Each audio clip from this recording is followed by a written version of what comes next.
So I shut the engine off and this is what's happening. Really bubbling inside.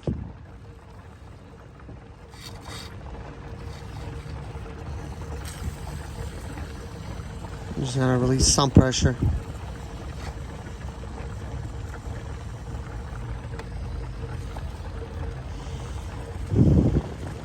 I mean, at this point, I'm kind of like wondering though, like, okay, the radiator itself is not leaking anymore. So what's really happening here? The radiator is not leaking. So why is the engine overheating? That's kind of like what I'm wondering.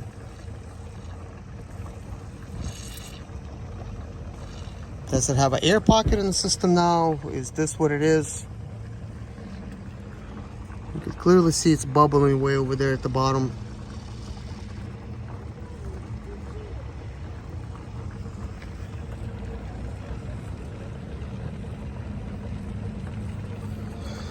Yeah, it's a little bit annoying, but this is why I'm making this video.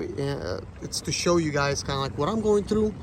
And I've gone through this before. It was exactly the same type of issue, and then boom, next day it was the problem solved, which leads you then to question things like, okay, well, what solved it? That these additives really helped, and everything was working fine up until I replaced the thermostat with the actual thermostat. Like, that one has been poked out, so it's direct flow right now. But anytime you're doing these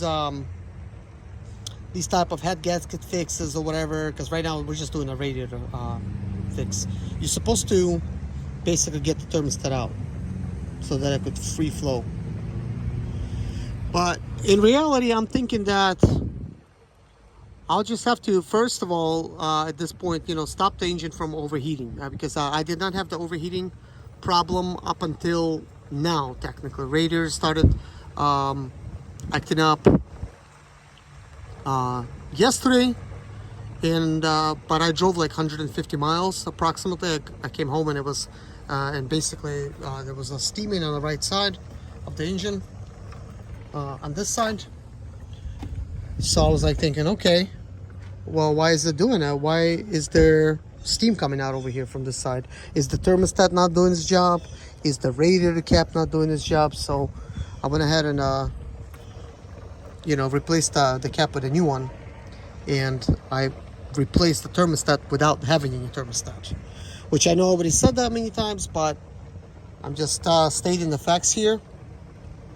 I'm sort of like wondering, even with the other cap in here and the thermostat poked out, kind of like it is right now, it was no longer overheating with the old radiator, and the stop leak fixed it. So that was fine. So then I replaced the thermostat, which then caused, I guess, maybe it not to open up properly, or the radiator was not able to hold the proper pressure, which caused the radiator to open up again and get damaged in the process.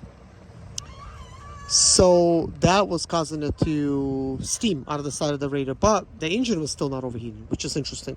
So now I drove 11 miles to the store, and everything was fine. And on the way back is when I discovered that it started overheating, because it was doing just fine.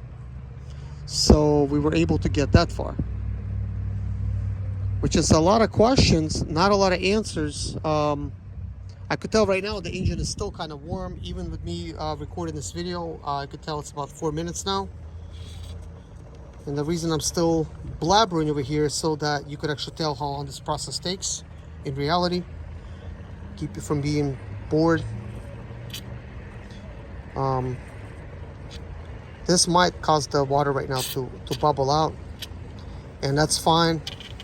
I want the water to kind of get out of the system, because if it's too much water, it's not going to be able to do its job properly anyways.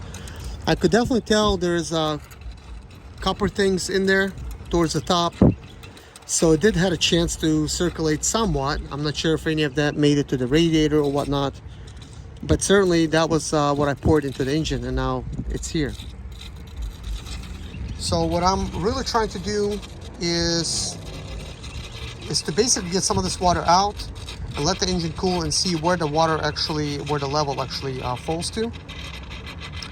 Then I'm gonna have to start it up again with the water pressure, with the water level being at the correct spot this time, just to see what's gonna happen. Probably gonna then allow it to cool again. I probably should just go ahead and start driving instead of just like sitting there and letting it idle, which is exactly what I'm gonna do. I'm gonna let it cool. I'm gonna start driving just because I do need to get home. So as it's gonna start overheating, I'm just going to start, I'm just gonna pull over and we're gonna start this over again. Now, what you're seeing right now is what I've seen before, is water level actually beginning to drop as it is right now. So, which leads me to believe that it's sort of getting sucked back into the engine. Hopefully, you know, because this has happened before. As I would release the pressure on the radiator, the level would drop. Sort of kind of like creating a suction, a vacuum type of effect. And that's what I kind of wanted to do. I wanted to basically, for the engine to basically take all of this fluids. So I'm kind of like relieving pressure, letting it go, then go down. Hopefully by doing this, naturally the water is going to get sucked back into the engine. Because really, I did not have too much water in here, but a lot of it leaked out from the engine because I put like 3/4 of a bottle in, 3/4 of a gallon. So it just overflowed back into the tank. So right now the engine is off, and as you can tell, it's bubbling. And this is one of the confusing things, would be kind of like if it's bubbling, okay, you know, you might think it's exhaust gases entering the system due to the fact that it's bubbling. When in reality, it's bubbling right now with the lid being off, and that's because it's just too warm. So I think the only proper way to really find out, you know, if it's bubbling or not is when the engine's completely cool and you start it up, and then you observe to see if it's gonna bubble or not.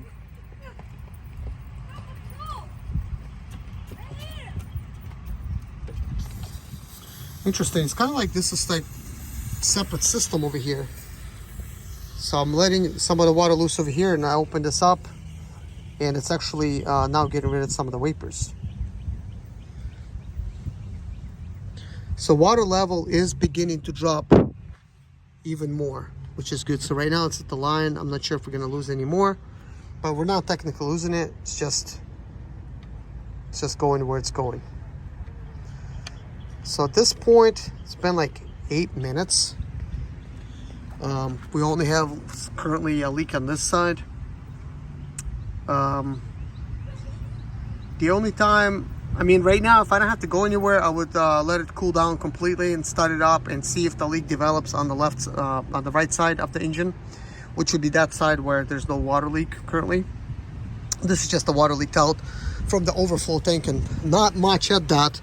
As you can see, the level has dropped even more, which is a good thing. So that means it's kind of going where it's supposed to. So that is good. Can't tell what it has dropped to. I mean, it's showing that there is still some over here towards the top, I think. But at least in the overflow tank portion, I think it's below.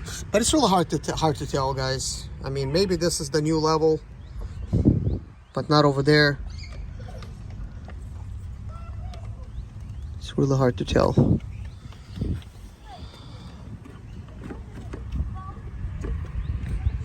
So anyways, what I'm gonna do is I'm gonna go ahead and shut the video off. I could tell it's been going on for about 9 minutes, and I'm gonna let it cool down just a little bit more. My kids are outside playing over here.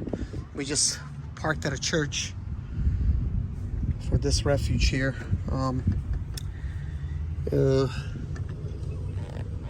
I mean, I'm feeling pretty good that the water actually got sucked in and it went kind of like where it needs to, because that wasn't the case last time I started up the engine. Like, I poured water inside of the thermostat housing, and it just sort of like leaked back in there, and it wasn't going anywhere. So I'm not sure if this is going to really help anything, but hopefully I could get the circulation back and hopefully it actually seals itself. I know I'm saying a lot about hope, but you could only hope, right? Because if it's going to be anything more serious, then of course it's going to be more costly. I could tell by the slight vibration that it's still kind of like cooling down.